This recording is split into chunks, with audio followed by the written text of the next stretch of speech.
Hello, everyone. Welcome to Tobey's Talkshow. This is my second talk show. So, today we are talking more about the NFL and the NBA.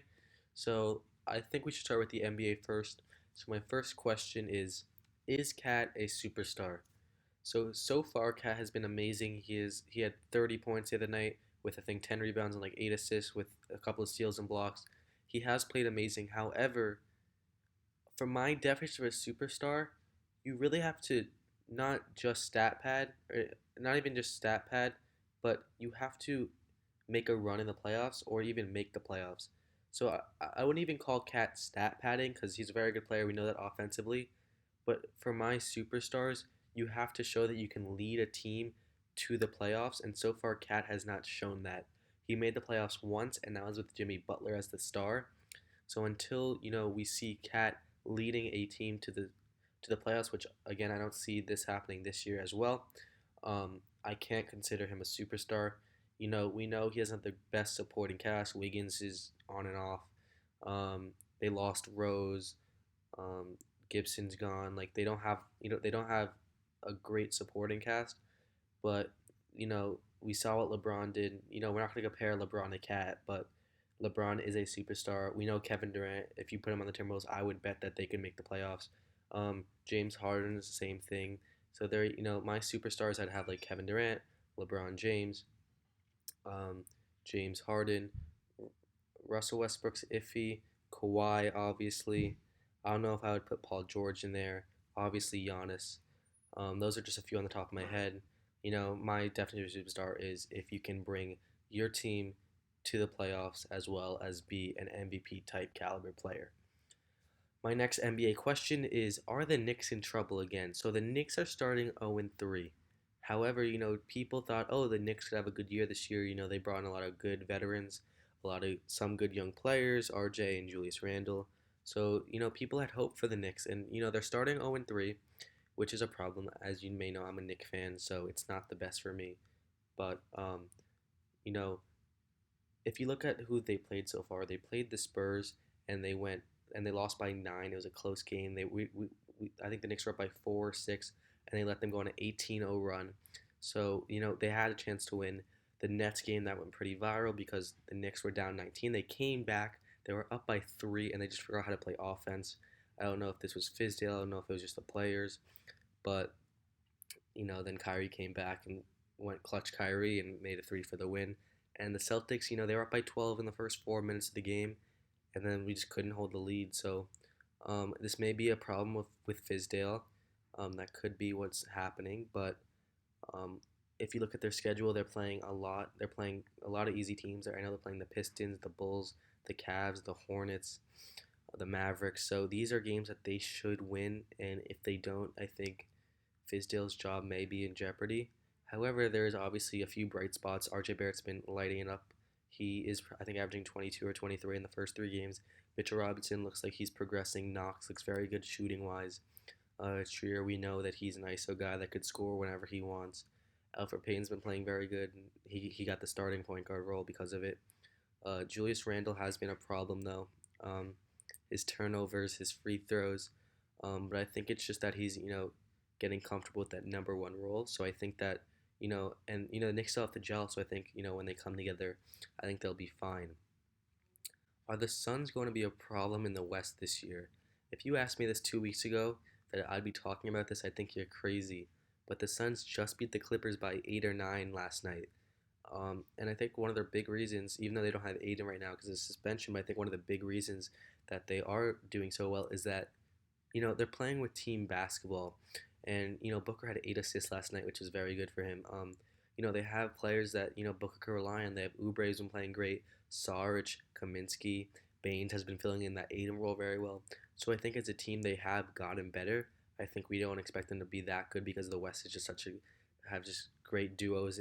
In the West with the Rockets, the Warriors, the Lakers, the Clippers, um, the Jazz. So I don't think we expected them to be great. I mean, the Clippers, I think, are the best team in the league. So the fact that they beat them, even though they didn't have Paul George, is is crazy to me. I think though, if they keep playing this team basketball type sport, then they'll be fine. And I think they could win more than 18, 20 games this year. Now I'm gonna move on to the NFL. So my first question is, will Teddy Bridgewater get paid this summer? And for me, 100%. I mean, this guy, a lot of people doubted the Saints when Drew Brees went down. They thought it was over, but uh, Teddy Bridgewater on the Vikings, he was good. People thought that, maybe he should start somewhere, but he decided to get paid and be the backup for the Saints.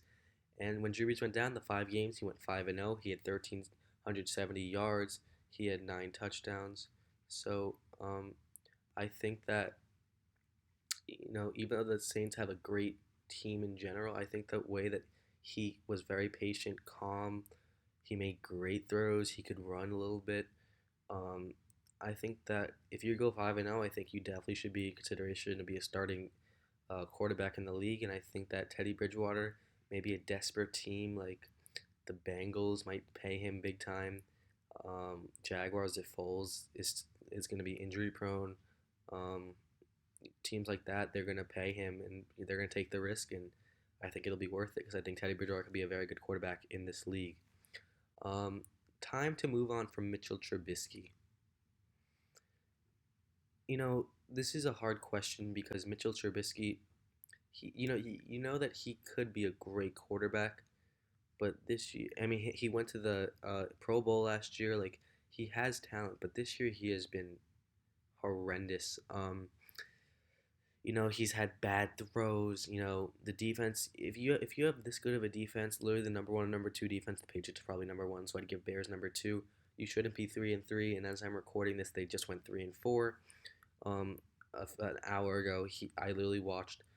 He overthrew. I think it was Anthony Miller or Taylor Gabriel, one of them, by 3 to 5 yards, and he was wide open. He had to step on the defender, and on the next play, he fumbled the ball. No one touched him. He like ran and just tripped and fumbled. And also during the Chargers game, they were inside the 10, and they just I think 3 times, and they ended with 3 field goals. So I'd probably give him the rest of the year, see how it pans out. But he's thrown 5 touchdowns, which is obviously not good. And I think it's been 4 games. I'm not sure how many games exactly he's played, but I know he was injured for one or two. Um, 2 picks, 82.8 QBR. So, he hasn't had the best season. He just doesn't look the best. So I think, he will. I think they'll let him finish off the year, but I think if he doesn't play well, they might look at other options. My last question is, who would I rather take now, Kyler Murray or Danny Dimes for the future? Um, and honestly, I like Daniel. Daniel Jones is great. I think he'll be very good also. But Kyler Murray has been the better quarterback, and right now he's my lead for Offensive Rookie of the Year. He's thrown for 1768 yards, 7 touchdowns. He has 4 interceptions, and he has an 86.8 QBR. Daniel Jones has 1,144 yards, 6 touchdowns. So my my last question is, who would I rather take right now, Kyler Murray or Daniel Jones? Right now, I'd rather have Kyler Murray. The reason I am saying this is because Kyler Murray has been leading his.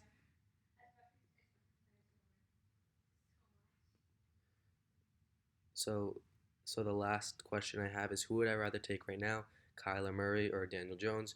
And I would probably take Kyler Murray. And the reason I'm saying this is because Daniel Jones did lead his team to a 2-0 start when his first 2 games, but Kyler Murray just looks more NFL polished, if that makes sense. I think Daniel Jones is NFL ready. Don't get me wrong, but I think Kyler Murray, with Kingsbury with his as his coach, I think they work great together. I think the offense looks a lot better than it did last year. Kyler Murray's thrown for 7 touchdowns, 86.8 QBR. Daniel Jones has a 75 QBR, 6 touchdowns. But you have to remember that Daniel Jones didn't start for I think 2 weeks, so you have to take that in consideration. But Kyler Murray does have 600 more yards than him, and Kyler Murray has a 64.5 completion rate, and Daniel Jones has 61. So it's very close in my opinion. I think Kyler Murray also has a better running ability, even though Daniel Jones can run, which I think gives him another slight edge. And I think it's very close. My opinion is I would take Kyler Murray, just because, as I said, he's more NFL polished, as in like I feel like he's more under control, knows what he's doing right now. In a few years it could be completely different, but I feel like Kyler Right when Kyler Murray was drafted, he was ready for the NFL. And yeah, so please leave any of your thoughts down below. I hope you guys enjoyed this podcast for the week. Let me know if you have any ideas or any topics you want me to talk about, and I will see you guys next time. Hey guys, so I know I ended it before, but I just watched the Knicks game, and I have to say, even though I'm a Knicks fan, I think many people know and think that in the first 4 games of the NBA season, I believe RJ Barrett is the Rookie of the Year. Obviously, we have to wait till Zion gets back because, he was the #1 pick. He's shown a lot of potential. He looks very good. It seems like no one could stop him. But right now, it seems like a race between RJ and Ja. I mean, RJ just put up 19, 15, and 5. He had 6 steals against the Nets, also putting up 16. He had 26 against the Celtics, 21. We could look at John Morant's stats real quick. He had 30, he had 10, 14, so obviously less points. He had 9 assists, though, 5, 4. So he's averaging 18 and 6 and 4 rebounds. RJ's averaging 21, 5, 3 assists, and 3 steals. So, yeah, I just think it shows that RJ is having the better season right now. Obviously, there's a lot of time left. But I just wanted to say that if I had to pick an offensive, not offensive, if I had to pick just a rookie of the year right now, it would be RJ. Kendrick Nunn is also in there too. I can't forget about him.